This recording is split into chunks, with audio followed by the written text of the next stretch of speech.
नमस्कार दोस्तों, स्वागत है आपका अपने channel Keys to Success Academy में। आज के इस वीडियो में यूनिट 6 जो कि इकोनॉमी है उसका अपन टेस्ट देखेंगे। ठीक है, अपना 50 टेस्ट का साइकिल चल रहा है ये, और जल्दी से जल्दी आपके सामने टेस्ट लेके आएंगे। और इसके अलावा और भी कोई टॉपिक आपको लगता है कि सर इस टॉपिक के कुछ एमसीक्यू करा दीजिए एक्स्ट्रा जो मोस्ट इंपॉर्टेंट है, तो उसके ऊपर भी अपन वीडियो डाल देंगे। खासकर यूनिट 10 का अपन डालेंगे, और साइंस का भी अगर कुछ मिल जाता है यूनिट 7 का तो उसके ऊपर डालेंगे। बाकी करंट अफेयर का तो अपन जो आप लोग अगर टेलीग्राम से चैनल से नहीं जुड़े तो ऐड हो जाइएगा, क्योंकि करंट अफेयर पूरा वहीं से आता है, कोई भी क्वेश्चन वहाँ से मिसिंग नहीं होता है। ठीक है, तो वहाँ तो फ्री ऑफ कॉस्ट आपको जो चीज़ मिल जाती है वो बहुत इंपॉर्टेंट है आप लोग के लिए। तो चलिए बिना देर किए वीडियो स्टार्ट करते हैं, और आप लोग अपना सपोर्ट बनाए रखिएगा। जो लोग नए हैं यहाँ पर, चैनल को सब्सक्राइब कर दीजिए, वीडियो को लाइक और शेयर करना बिल्कुल ना भूलें, और कमेंट करके अपना बता सकते हैं कि भाई वीडियो कैसा लगा आपको। ठीक है, इसमें पहला क्वेश्चन है, भारत ने 2023 में G20 के किस शिखर सम्मेलन की अध्यक्षता की थी? तो इसका आंसर हो जाएगा सी, 18वें क्रम की अध्यक्षता की थी। फिर है, भारत की गिग इकोनॉमी में किस प्रकार के गिग वर्कर सबसे अधिक नियोजित हैं? तो यहाँ क्या आंसर हो जाएगा? ऑप्शन नंबर ए, खुदरा व्यापार और विक्रयकर्ता। अगला क्वेश्चन, भारत सरकार ने वर्ष 2023 तक कितने ट्रिलियन इकोनॉमी बनाने का लक्ष्य रखा है? तो ये हो जाएगा इसका answer C number, 7 trillion economy. विश्व बैंक ने वर्ष 2024-25 के लिए भारत की विकास दर का अनुमान कितना रखा है? तो विश्व बैंक द्वारा 2024-25 के लिए 6.4 विकास दर का अनुमान रखा गया है। तो इसका आंसर हो जाएगा ए नंबर, 6.4। फिर है अगला, निम्न पर विचार कीजिए। नैनो यूरिया, कृषि क्षेत्र में ड्रोन तकनीकी का प्रयोग, फव्वारा सिंचाई और झूम कृषि, इन सब में वर्तमान में कृषि क्षेत्र में प्रचलित प्रवृत्तियाँ कौन सी है? तो नैनो यूरिया, ड्रोन का प्रयोग, फव्वारा सिंचाई, ये तीनों ही वर्तमान समय की प्रचलित तकनीकी हैं, जबकि झूम कृषि अपनी पुरानी तकनीकी है कृषि की। इसलिए इसका आंसर हो जाएगा बी नंबर, केवल 1, 2 और 3। बी नंबर इसका सही आंसर हो जाएगा। अब आर्थिक समीक्षा 2023-24 के अनुसार भारत विश्व में मोबाइल फ़ोन निर्माता के रूप में किस स्थान पर है? तो मोबाइल फ़ोन निर्माता के रूप में भारत का स्थान है दूसरा, और ये किसके अनुसार लिया गया है? आर्थिक समीक्षा 2023-24 के अनुसार। तो इसका आंसर बी सही हो जाएगा। अब है अगला, भारत में वास्तविक जीडीपी वृद्धि दर वित्त वर्ष 2023-24 के लिए कितने % रहने का अनुमान है? तो इसका आंसर हो जाएगा ए, 7.3%। 7.3% इसका आंसर हो जाएगा सही। फिर है अगला, अंतरिम बजट 2024 में निम्न में से कौन सी घोषणा शामिल नहीं है? तो अंतरिम बजट के अनुसार ये पूछ रहा है। तो इसमें नैनो यूरिया का दायरा बढ़ाना, 5 एक्वा पार्क स्थापित करना, 40,000 रेल बोगियों को वंदे भारत जैसी बोगियों में कन्वर्ट करना, और 10 करोड़ महिलाओं को लखपति दीदी बनाने का लक्ष्य। तो अंतरिम बजट 2024 में इसमें से कौन सी घोषणा शामिल नहीं है? इसका आंसर हो जाएगा डी, 10 करोड़ महिलाओं को लखपति दीदी बनाने का लक्ष्य है, जो ये रखा नहीं गया है। अब है अगला क्वेश्चन, 2023 में G20 की कौन सी बैठकों का आयोजन मध्य प्रदेश में किया गया था? तो ये ऑप्शन ए क्या है? कृषि कार्य समूह की बैठक, थिंक 20 बैठक और संस्कृति कार्य समूह की बैठक। तो ये तीनों ही आयोजित की गई थी। तो मध्य प्रदेश में इंदौर, भोपाल और खजुराहो, 3 जगह G20 की बैठकों का आयोजन किया गया था। तो इसका ऑप्शन नंबर डी सही हो जाएगा। फिर है अगला क्वेश्चन, निम्न पर विचार कीजिए, सही कूट इसमें मिलाना है। तो सार्क का मुख्यालय कहाँ हो जाएगा?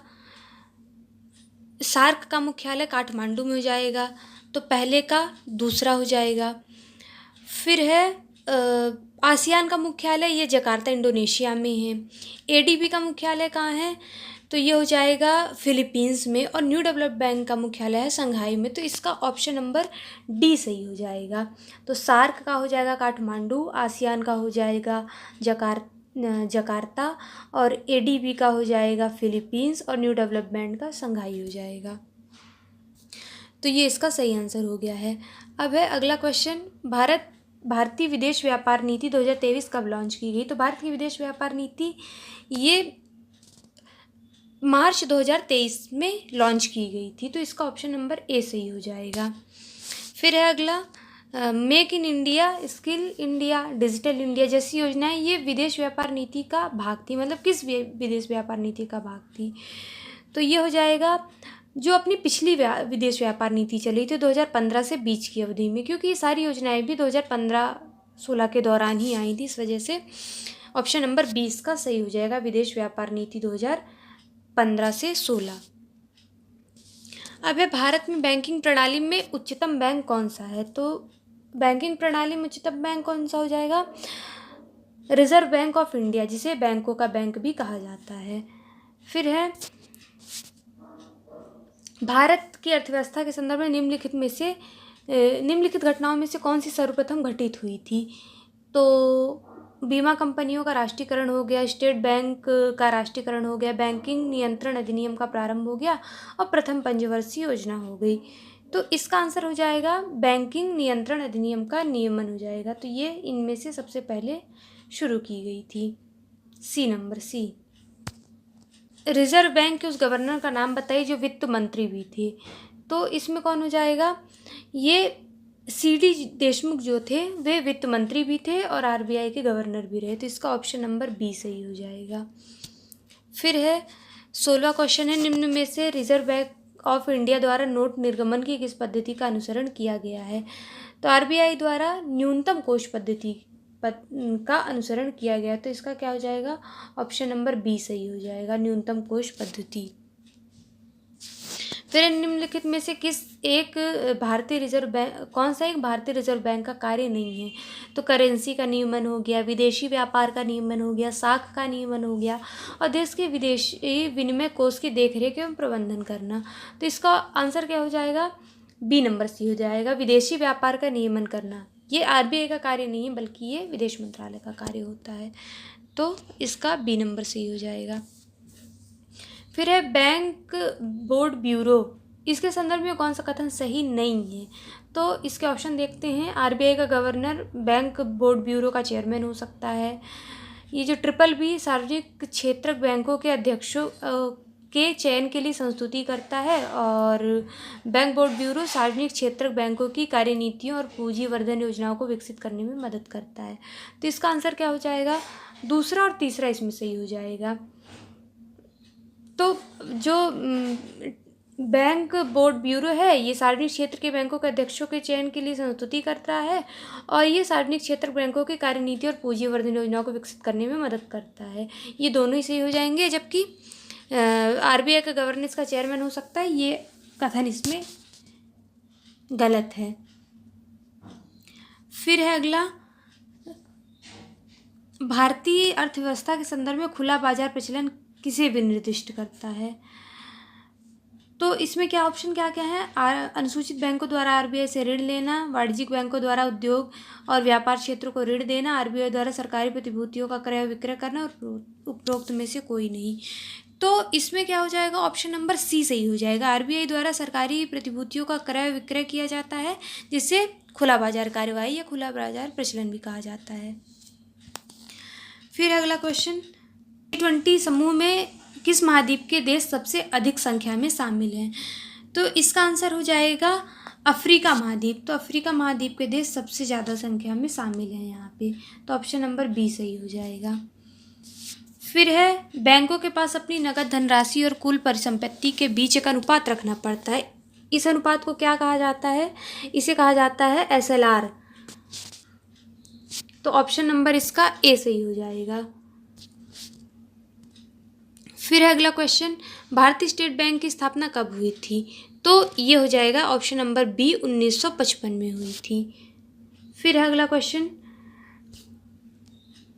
सार्वजनिक क्षेत्रक बैंकों के अध्यक्षों का चयन कौन करता है? तो जो सार्वजनिक क्षेत्र के बैंक रहते हैं उनके अध्यक्षों का चयन किया जा रहा है बैंक बोर्ड ब्यूरो के द्वारा किया जा रहा है। तो इसका ऑप्शन नंबर ए सही हो जाएगा। क्या है इसमें? ए है ऑप्शन, बैंक बोर्ड ब्यूरो। फिर है अगला क्वेश्चन, निम्न पर विचार कीजिए। तो ये जो 4 बैंक दिए गए हैं इनमें इनके स्थापित होने का सही क्रम पूछा गया है। तो इसका क्या हो जाएगा? ऑप्शन नंबर बी सही हो जाएगा। सबसे पहले स्टेट बैंक ऑफ इंडिया आया, फिर अग्रणी बैंक योजना, ये लीड बैंक योजना आई है, फिर है उसके बाद क्षेत्रीय ग्रामीण बैंक आए हैं और लास्ट में नाबार्ड आया है। तो नाबार्ड 1982 का है, ये सबसे लास्ट का है। फिर है तो इसका आंसर हो जाएगा बी नंबर 4213। फिर है अगला क्वेश्चन, निम्नलिखित में से कौन सा क्षेत्रीय ग्रामीण बैंक का कार्य नहीं है? तो जो क्षेत्रीय ग्रामीण बैंक है उनका कार्य नहीं पूछ रहा है। तो ऑप्शन नंबर ए है लघु एवं सीमांत कृषकों को साख प्रदान करना, ग्रामीण क्षेत्रों में सामान्य लोगों को साख प्रदान करना और अनुसूचित व्यापारिक बैंकों का पूरक होना। और लास्ट ऑप्शन क्या है? भारतीय कृषि पुनर्वित्त निगम के कार्यों को लेना। तो इसका ऑप्शन डी इसमें सही नहीं है। तो ये जो भारतीय कृषि पुनर्वित्त निगम के कार्यों को ये नहीं लेता है। बस इसका सही क्या क्या है? लघु एवं सीमांत कृषकों को साख प्रदान करना, ग्रामीण क्षेत्रों में सामान्य लोगों को साख प्रदान करना और अनुसूचित व्यापारिक बैंकों का पूरक होना। तो ये सारे इसमें सही हो जाएंगे। फिर है भारत में राष्ट्रीय आवास बैंक निम्न में से किसकी एक पूर्ण स्वामित्व वाली समानुषंगी के रूप में स्थापित हुआ है? तो इसका आंसर क्या हो जाएगा? आरबीआई। तो ऑप्शन नंबर बी सही हो जाएगा, आरबीआई। फिर है अगला, निम्नलिखित में से कौन सा एक वित्तीय समावेशन का उद्देश्य नहीं? तो वित्तीय समावेशन का उद्देश्य क्या नहीं है? तो गरीब आबादी के लिए वित्तीय सेवाओं का विस्तार करना, ये बिल्कुल सही है। कमजोर वर्ग की संभावित समृद्धि के द्वार खोलना, ये भी सही है। और बैंकिंग अधोसंरचना का सिकुड़ना, ये सही नहीं है। और ग्रामीण क्षेत्र में वित्तीय सेवाओं का प्रसार करना, ये भी सही है। तो इसमें ए, बी और सी सही है, जबकि जो डी है बैंकिंग अधोसंरचना का सिकुड़ना, ये इसका उद्देश्य में शामिल नहीं है। फिर है निम्नलिखित में से किस समिति ने प्रतिस्पर्धात्मक अधिनियम 2002 को अधिनियमित करने का सुझाव दिया है? तो इसका क्या हो जाएगा? प्रतिस्पर्धा अधिनियम जो 2002 आया था वो किसके सिफारिश पे आया था? तो ये हो जाएगा एसवीएस राघवन समिति। तो सी नंबर एसवीएस राघवन समिति इसका सही हो जाएगा आंसर। फिर निम्नलिखित में से कौन सा लक्षण भारतीय अर्थव्यवस्था का नहीं है? तो धन की न्यून कार्य क्षमता, प्रति व्यक्ति का आय, पूंजी निर्माण की न्यूनतम दर और प्राकृतिक संसाधनों की कमी। तो इसमें हो जाएगा ऑप्शन नंबर डी। तो अपने पास प्राकृतिक संसाधन तो भरपूर है, इसकी कोई कमी नहीं है, तो इसलिए ये भारतीय अर्थव्यवस्था के लक्षण नहीं है में शामिल हो जाएगा। फिर तीसरा क्वेश्चन, भारत की राष्ट्रीय अर्थव्यवस्था का सबसे बड़ा स्रोत क्या है? तो अपने राष्ट्रीय अर्थव्यवस्था का सबसे बड़ा स्रोत क्या हो जाएगा? सेवा क्षेत्र हो जाएगा, जिसका योगदान अर्थव्यवस्था में सबसे ज़्यादा है और सबसे कम प्राथमिक क्षेत्र या कृषि क्षेत्र का। अब अगला क्वेश्चन है 31 नंबर का, वर्ष 2025 एवं 26 में कौन से देश क्रमशः G20 समूह की अध्यक्षता करेंगे? तो 2025 और 26 की बात कर रहा है इसमें। तो इसका आंसर हो जाएगा 2025 की अध्यक्षता दक्षिण अफ्रीका करेगा और 2026 की अध्यक्षता करेगा संयुक्त राज्य अमेरिका। ये इसका ऑप्शन नंबर ए इसका सही आंसर हो जाएगा, ऑप्शन नंबर ए इसका सही हो जाएगा। फिर है 32 नंबर का क्वेश्चन है, परिवहन संचार वाणिज्य किसके अंतर्गत आते हैं? तो परिवहन संचार और वाणिज्य आएंगे तृतीय क्षेत्र की गतिविधियों में इनको शामिल किया जाता है। तो इसका ऑप्शन नंबर सी सही हो जाएगा। फिर है अगला 33 नंबर का क्वेश्चन, भारत के सकल घरेलू उत्पाद में नीचे दिए गए भिन्न क्षेत्रों के योगदान का कौन सा एक सही समान क्रम है? तो योगदान के अनुसार देखा जाए तो इसमें सबसे पहले हो जाएगा सेवा क्षेत्र का योगदान, फिर उद्योग क्षेत्र का योगदान और फिर कृषि क्षेत्र का योगदान। तो इस हिसाब से इसका आंसर हो जाएगा ऑप्शन नंबर ए सही हो जाएगा। अब अगला क्वेश्चन, ई बीज किससे संबंधित है? तो ई बीज किससे संबंधित हो जाएगा? डी नंबर, सरकारी सेवाओं में पहुंच हेतु एकल द्वार या प्लेटफॉर्म से। तो जो सरकारी सेवाओं तक पहुंच होगा उसके लिए ये सिंगल विंडो का काम करेगा, ऑप्शन नंबर डी इसका सही हो जाएगा। फिर है अगला क्वेश्चन 35 नंबर, मिश्रित अर्थव्यवस्था का अर्थ है। तो मिश्रित अर्थव्यवस्था का अर्थ क्या हो जाएगा यहाँ पे? जहाँ राष्ट्रीय अर्थव्यवस्था में सार्वजनिक क्षेत्र के साथ साथ निजी क्षेत्र भी विद्यमान हो। तो इस हिसाब से इसका आंसर बी हो जाएगा। फिर है अगला, विदेश व्यापार नीति 2023 के अंतर्गत 2030 तक भारत के निर्यात को कितने ट्रिलियन डॉलर करने का लक्ष्य रखा गया है? तो विदेश व्यापार नीति 2023 जो है उसमें टारगेट कितना बनाया गया है 2030 के लिए? तो इसका आंसर हो जाएगा 2 ट्रिलियन। 2030 तक के लिए कितना लक्ष्य बनाया गया है? 2 ट्रिलियन का, ऑप्शन नंबर सी सही हो जाएगा इसका। फिर अगला क्वेश्चन है, नीली अर्थव्यवस्था से क्या अभिप्राय है? तो ये क्या हो जाएगा? ये समुद्री संसाधनों के सतत प्रयोग के विकास वाली अर्थव्यवस्था है। तो ऑप्शन नंबर 20 का बिल्कुल सही हो जाएगा। अब अगला क्वेश्चन 38 नंबर का, भारत के किस राज्य ने मानव विकास प्रतिवेदनों का सर्वप्रथम प्रकाशन किया था? तो मानव विकास प्रतिवेदनों का सर्वप्रथम प्रकाशन ये मध्य प्रदेश ने किया था। तो ऑप्शन नंबर डी इसका बिल्कुल सही हो जाएगा। फिर अगला, निम्नलिखित में से कौन सा भारत में सतत विकास लक्ष्यों के कार्यान्वयन के लिए एक नोडल संस्था है? तो इसका हो जाएगा NITI Aayog. Option number B सही हो जाएगा।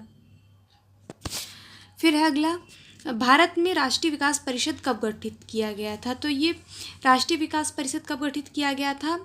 1952 तो इसकी सन है, लेकिन इसका डेट क्या है? 6 अगस्त। तो 1952 ऑप्शन नंबर डी बिल्कुल सही हो जाएगा इसका। अब अगला क्वेश्चन, G20 के संबंध में असत कथनों को पहचानना है। तो कथन क्या क्या दिए हैं? इसका गठन वर्ष 1999 में हुआ था और इसका स्थायी मुख्यालय किसी भी शहर में स्थित नहीं है। सी नंबर है, यह संगठन वैश्विक सकल घरेलू उत्पाद का 85%, अंतर्राष्ट्रीय व्यापार का 75% और दुनिया की 2/3 आबादी का प्रतिनिधित्व करता है। और डी क्या है? वर्तमान में इसमें केवल 19 देश तथा एक यूनियन शामिल है। तो इसमें कौन सा असत्य हो जाएगा? तो इसका हो जाएगा डी, वर्तमान में केवल 19 देश तथा एक यूनियन शामिल है। ये इसका गलत हो जाएगा। तो ऑप्शन नंबर डी हो जाएगा इसका। फिर है अगला, भारत में राष्ट्रीय आय का आंकड़ा निम्नलिखित में से कौन सा कार्यालय या संस्थान जारी करता है? तो राष्ट्रीय आय से संबंधित आंकड़ा जारी कर रहा है ये NSO हो जाएगा। ऑप्शन नंबर डी इसका सही हो जाएगा। फिर है, बैंक दर से क्या आशय है? तो बैंक दर क्या होती है? तो ये हो जाएगी केंद्रीय बैंक द्वारा ली जाने वाली आधिकारिक ब्याज दर है। तो ये ऑप्शन नंबर डी इसका सही हो जाएगा। फिर है, भारत का पिट्सबर्ग क्या है? तो भारत का पिट्सबर्ग किसे कहा जा रहा है? तो ये जमशेदपुर को कहा जा रहा है। ऑप्शन नंबर डी सही हो जाएगा। फिर है, निम्न में से भारत ने किसके साथ FTA समझौता किया है? तो FTA समझौता किसके साथ हुआ है? ये हो जाएगा ऑस्ट्रेलिया के साथ। ऑप्शन नंबर ए सही हो जाएगा इसका। फिर है, मुख्यमंत्री महिला सशक्तिकरण योजना का उद्देश्य क्या है? तो मुख्यमंत्री महिला सशक्तिकरण योजना का उद्देश्य हो जाएगा, तो इसके सभी आंसर सही हैं। डी नंबर उपरोक्त सभी। तो विपत्तिग्रस्त महिलाओं को आत्मनिर्भर बनाना, परिवार उन्नयन, कौशल उन्नयन प्रशिक्षण कार्यक्रम से जोड़ना, परिवार के भरण पोषण में मदद करना। ऑप्शन नंबर डी इसका सही हो जाएगा। फिर है अगला है, स्वामित्व योजना के अंतर्गत मध्य प्रदेश का कौन सा जिला देश भर में अव्वल रहा है? तो स्वामित्व योजना में कौन सा जिला देश भर में प्रथम रहा है? तो ये हरदा जिला हो जाएगा। फिर है अगला क्वेश्चन है, संत रामानुजाचार्य विश्वविद्यालय की स्थापना कहाँ की जाएगी? तो ये एक संस्कृत विश्वविद्यालय है जिसकी स्थापना रीवा जिले में की जाएगी। ऑप्शन नंबर सी इसका सही हो जाएगा। फिर है, मध्य प्रदेश में स्कूली शिक्षा तथा अवसंरचना के उन्नयन हेतु मध्य प्रदेश सरकार कौन सी योजना चला रही है? तो ये इसका ऑप्शन हो जाएगा बी, CM राइज स्कूल योजना है। तो CM राइज स्कूल बनाए जा रहे हैं जिसकी विशेषता क्या है कि उनमें स्कूली शिक्षा और अवसंरचना का उन्नयन किया जाएगा। ऑप्शन नंबर बी सही हो जाएगा इसका। फिर मध्य प्रदेश में कहाँ से कहाँ तक नॉलेज कॉरिडोर बनाया जाएगा? तो नॉलेज कॉरिडोर कहाँ से बन रहा है? ऑप्शन नंबर ए सही हो जाएगा, इंदौर से लेके ग्वालियर तक का। ये इसका सही हो गया। फिर अब अगला क्वेश्चन देखते हैं, ये मध्य प्रदेश में नॉलेज कॉरिडोर कहाँ से कहाँ तक बनाया जाएगा? तो इसका ऑप्शन नंबर ए सही हो जाएगा, इंदौर से लेकर ग्वालियर तक। तो इसका ये ए सही हो जाएगा, इंदौर से लेकर ग्वालियर तक। फिर है अगला, स्कूली शिक्षा में आर्टिफिशियल इंटेलिजेंस को पढ़ाने वाला देश का पहला राज्य, ये डी हो जाएगा, मध्य प्रदेश। फिर है 11 अप्रैल 2023 को UGC NAAC रैंकिंग में मध्य प्रदेश के किस विश्वविद्यालय को सर्वोत्तम A++ ग्रेड प्राप्त हुआ है? तो ये हो जाएगा बी, जीवाजी विश्वविद्यालय ग्वालियर को। फिर है अगला, NFHS 5 के अनुसार मध्य प्रदेश के किस जिले में सर्वाधिक और न्यूनतम लिंगानुपात है? तो सर्वाधिक लिंगानुपात सिवनी जिले में दर्ज किया गया है और न्यूनतम सीहोर जिले में दर्ज किया गया है। ऑप्शन नंबर ए सही हो जाएगा। फिर आत्मनिर्भर मध्य प्रदेश रोड मैप के अनुसार मध्य प्रदेश को TB मुक्त बनाने का लक्ष्य कब रखा गया है? तो ये 2024 तक का लक्ष्य है। ऑप्शन नंबर ए सही हो जाएगा। लाडली बहना आवास योजना कब प्रारंभ की गई है? तो ये ऑप्शन नंबर ए सही हो जाएगा, सितंबर 2023 में। फिर है अगला, मध्य प्रदेश कौन सा युग्म गलत सुमेलित है। तो इसमें हो जाएगा आस्था अभियान कुष्ठ रोग और टीबी उपचार से संबंधित है। गौरवी अभियान यौन शोषण रोकथाम से है। लाडो अभियान है बाल विवाह रोकथाम, और अटल ज्योति अभियान मुफ्त टीबी उपचार से। तो इसमें डी नंबर इसका सही हो जाएगा। तो ये सुमेलित नहीं है इससे। फिर है मध्य प्रदेश में दीनदयाल उपाध्याय चलित अस्पताल योजना कब प्रारंभ की गई है? तो ये मई 2006 में प्रारंभ की गई। ऑप्शन नंबर ए सही हो जाएगा। फिर है सही कूट को पहचानना है, तो इसमें सुंदरजा आम है, ये रीवा जिले से संबंधित है। उसके बाद है सीताफल है, ये सिवनी जिले से संबंधित है। आंवला है, ये पन्ना जिले से, और बाटिक प्रिंट है उज्जैन से। तो इसका सही हो जाएगा सी नंबर। ए का 3, बी का 4 हो जाएगा, और सी का दूसरा हो जाएगा, डी का पहला हो जाएगा। फिर है अगला क्वेश्चन, हाल ही में किस जिले के बासमती चावल को एक जिला एक उत्पाद के अंतर्गत शामिल किया गया है? तो ये हो जाएगा, ये रायसेन जिला है। ऑप्शन नंबर सी सही हो जाएगा। फिर है फरवरी 2024 में किस जिले में बनाना फेस्टिवल मनाया गया है? तो बनाना फेस्टिवल ये बुरहानपुर जिले में मनाया गया। ऑप्शन नंबर बी सही हो जाएगा। अब अगला, आत्मनिर्भर मध्य प्रदेश के तहत कितने वर्षों का रोड मैप प्रस्तुत किया गया है? तो ये 3 वर्षों का रोड मैप है। ऑप्शन नंबर बी सही हो जाएगा। फिर मध्य प्रदेश में नर्मदा एक्सप्रेसवे कहाँ से कहाँ तक जाएगा? तो ये नर्मदा नदी के उद्गम से शुरू होकर ये झाबुआ तक जाएगा। तो अनूपपुर से झाबुआ तक। ऑप्शन नंबर ए सही हो जाएगा। अब अगला, राष्ट्रीय राजमार्ग को पहचानना है, तो इसमें क्या हो जाएगा, NH46 जो है ये हो जाएगा ब्यावरा से, ए का 3 हो जाएगा।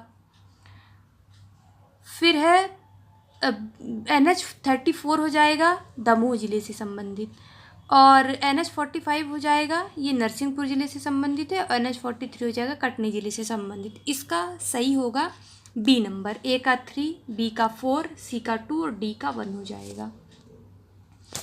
अब है नेशनल हाईवे 53 मध्य प्रदेश में कहाँ से गुजरता है? तो ये 53 नंबर का है, ये हो जाएगा इसका। ये मध्य प्रदेश में 53 कहीं से नहीं जा रहा है, तो इसलिए इसमें से कोई नहीं हो जाएगा, डी नंबर। अब है अगला, मध्य प्रदेश सरकार द्वारा कब MSME विभाग की स्थापना कब की गई है? तो ये हो जाएगा इसका अप्रैल 2016 में। ऑप्शन नंबर बी सही हो जाएगा। अब है अगला, फिर है मध्य प्रदेश कौन सा युग्म सही सुमेलित है? 66 नंबर का क्वेश्चन देख रहे हैं हम। GI टैग में मिलाना है, तो कड़कनाथ मुर्गा ये झाबुआ जिले से संबंधित है। पत्थर शिल्प धार जिले से इसमें बता रहा है। शरबती गेहूँ सीहोर व विदिशा में, और हैंडलूम साड़ियाँ बालाघाट की। तो इसमें सही गलत सुमेलित कौन सा हो जाएगा? पत्थर शिल्प धार, ये गलत है, तो क्योंकि ये कटनी वगैरह का क्षेत्र है जहाँ पत्थर शिल्प को शामिल किया गया है। तो ऑप्शन नंबर बी सही हो जाएगा 66 का। फिर है अगला, आत्मनिर्भर मध्य प्रदेश में कौन सा एक मिशन शामिल नहीं है? तो मिशन अर्थ, मिशन ग्रामोदय, मिशन जनसंपर्क और मिशन दक्ष। तो इसमें ऑप्शन नंबर सी सही हो जाएगा, जिसमें मिशन जनसंचार को शामिल नहीं किया गया है, बाकी तीनों इसमें शामिल किए गए हैं।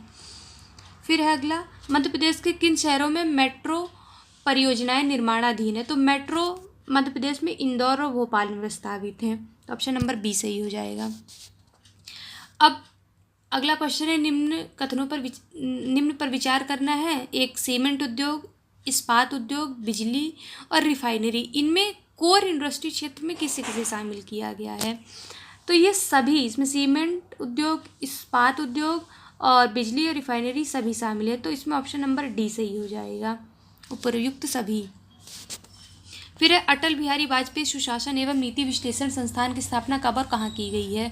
तो ये तो भोपाल में स्थित है, और इसकी स्थापना कब की गई है? 2007 में। तो ऑप्शन नंबर ए सही हो जाएगा इसका। फिर है मध्य प्रदेश सूक्ष्म लघु एवं मध्यम उद्योग विभाग के अंतर्गत शामिल है, तो ये 71 का हो जाएगा। इसमें दोनों हो जाएंगे, ए और दोनों, मध्य प्रदेश लघु उद्योग निगम भी और राज्य वस्त्र निगम भी, ये दोनों हो जाएंगे। फिर है अगला है इसका, नीति आयोग द्वारा जारी सतत विकास लक्ष्य इंडेक्स के 3य संस्करण में मध्य प्रदेश का कौन सा स्थान है? तो 72 नंबर का क्या हो जाएगा? इसका हो जाएगा सी नंबर। तो इसमें सतत विकास लक्ष्य इंडेक्स के 3य संस्करण में मध्य प्रदेश का स्थान है 17वां। तो सी नंबर इसका सही हो जाएगा। अब है 73 नंबर का क्वेश्चन, भारत में MSP का निर्धारण कौन करता है? तो MSP का निर्धारण कर रहा है यहाँ पे कृषि मूल्य एवं लागत आयोग है जो इसका निर्धारण करता है। ऑप्शन नंबर ए सही हो जाएगा। अब है अगला 74 नंबर का क्वेश्चन। अगला क्वेश्चन है, इसमें सही कूट को मिलाना है। तो प्राथमिक क्षेत्र में क्या हो जाएगा? खनन संबंधी कार्य। द्वितीय क्षेत्र किससे संबंधित है? वस्तु निर्माण से। तृतीय क्षेत्र में क्या हो जाएगा? शिक्षा और स्वास्थ्य। और चतुर्थ क्षेत्र में हो जाएगा परामर्श सेवाएं हो जाएगा। तो यहाँ पे इसका ए नंबर सही हो जाएगा। ए का 1, बी का 3, सी का 4 और डी का 2। अब है अगला, भारतीय रिजर्व बैंक के गवर्नर की नियुक्ति की जाती है। तो रिजर्व बैंक के गवर्नर की नियुक्ति कौन कर रहा है? यहाँ पे केंद्रीय वित्त मंत्री की सिफारिश पर प्रधानमंत्री कार्यालय द्वारा हो जाएगा। तो ये इसका बी सही हो जाएगा, 75 का बी नंबर। फिर है अगला, आत्मनिर्भर मध्य प्रदेश रोड मैप के संबंध में निम्न कथनों पर विचार कीजिए। इस रोड मैप के कुल 5 स्तंभ हैं और इस रोड मैप के अंतर्गत 8 मिशन प्रारंभ किए गए हैं। तो इसमें केवल एक सही हो जाएगा, इसके कुल 5 स्तंभ हैं। फिर है अगला, राष्ट्रीय राजमार्ग 39 गुजरता है। तो ये 39 का क्षेत्र कौन सा हो जाएगा? ये छतरपुर, सतना, सीधी और सिंगरौली तक जाता है। तो इसका ऑप्शन नंबर ए सही हो जाएगा। मध्य प्रदेश में पहली वंदे भारत ट्रेन कहाँ से कहाँ तक के लिए प्रारंभ की गई है? तो ये प्रारंभ की गई है भोपाल से नई दिल्ली के लिए। ऑप्शन नंबर सी सही हो जाएगा। फिर है, सिडबी की स्थापना कब की गई? तो सिडबी कब का है? ये हो जाएगा 1990 में स्थापित किया गया था। ए नंबर सही हो जाएगा। फिर कौन सा युग इसमें सही सुमेलित है? तो ये मनेरी कहाँ का हो जाएगा?